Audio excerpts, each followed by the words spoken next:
트럼프 대통령이 대중관세가 낮아질 것이라고 밝혔습니다.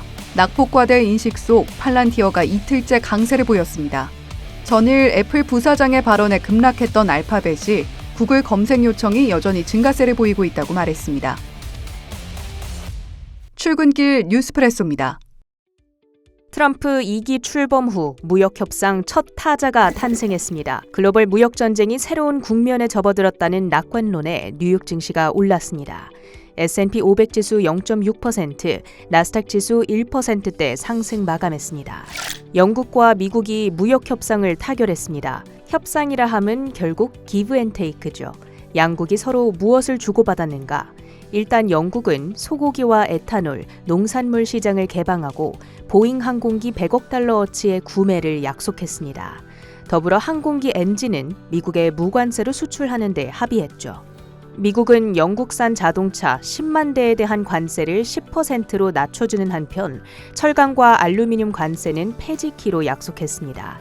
그 밖에 세부 사항이 공개되지 않았다는 점에서 아쉬운 평가도 전해지지만 양국이 처음으로 성과를 보여주며 가이드 역할을 할 수 있다는 점에서 의의를 지닙니다. 트럼프 대통령은 합의 내용을 발표하면서 지금이 미국 주식을 사야 할 때라고 발언해 랠리에 힘을 보탰습니다. 한편 아니나 다를까 전날 연준의 금리 동결 결정에 대해서는 노골적인 불만을 드러냈는데요. 파월 의장을 아무것도 모르는 바보라고 칭하며 비난했죠. 그럼에도 해임을 거론하지 않았다는 점, 그리고 트럼프의 비난에 시장도 내성 면역이 생긴 만큼 타격이 크지는 않았습니다. 알파벳이 전일 7%대 급락 후 회복을 시도했습니다. 구글이 AI에 대체될 거라는 애플 부사장의 주장에 반박 입장문을 게재한 건데요. 여전히 구글 검색 요청이 지속적으로 증가하고 있다며 AI에 잠식되지 않을 거란 점을 시사했습니다.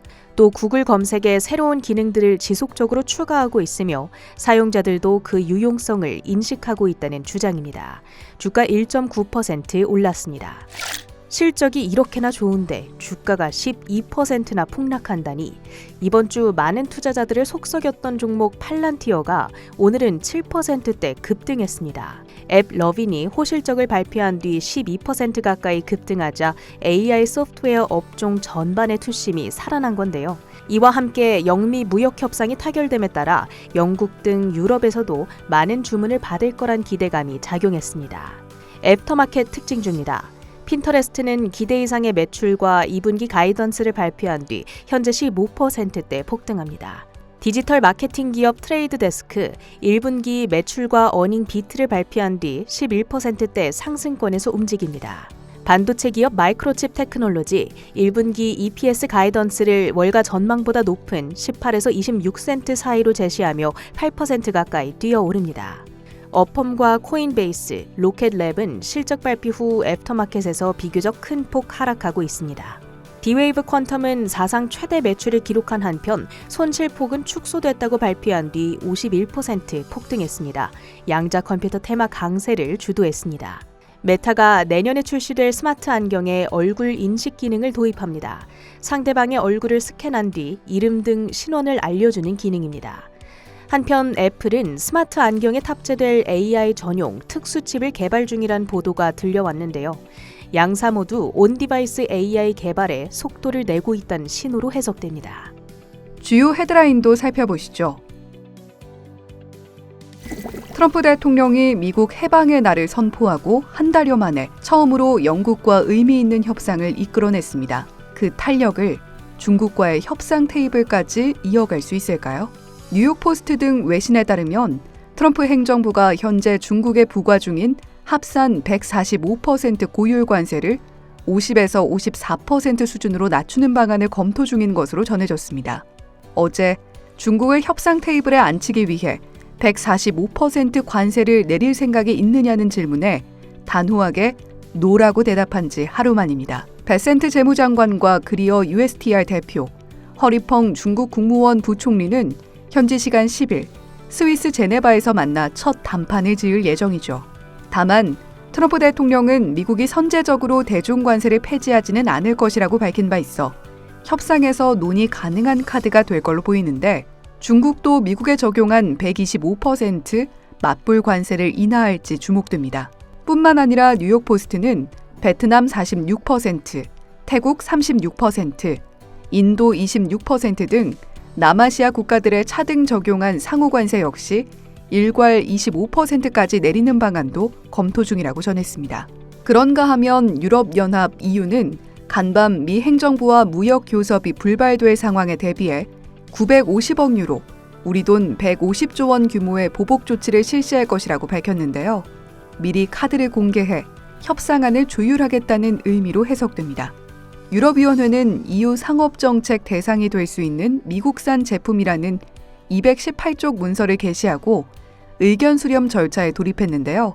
수백 가지 농산물부터 항공기, 자동차 부품, 버번 위스키를 포함한 미국산 주류 등이 포함된 한편 의약품, 반도체 등은 빠졌고요.